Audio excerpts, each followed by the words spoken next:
আসসালামু আলাইকুম রহমতুল্লাহি ওয়া বারাকাতুহু।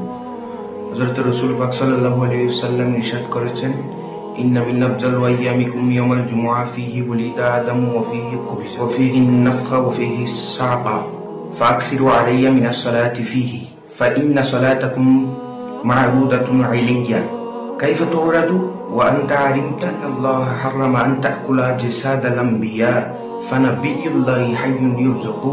হযরত রাসূল পাক সাল্লাল্লাহু আলাইহি ওয়াসাল্লাম বলেছেন, নিশ্চয় জুমার দিন শ্রেষ্ঠ দিন। সেদিন আদম আলাইহিস সালামকে সৃষ্টি করা হয়েছে, সেদিন আদম আলাইহিস সালামের রূহ কবজ করা হয়েছে, সেদিন কিয়ামত কায়েম হবে। সেদিন তোমরা আমার উপর বেশি বেশি দরুদ শরীফ পড়ো। তখন সাহাবা ইকরাম আরজ করলেন, ইয়া রাসূলুল্লাহ, আপনি কি রওজা পাকের মধ্যে জীবিত থাকবেন? আপনার কি হাড়টি ভেঙে যাবে না?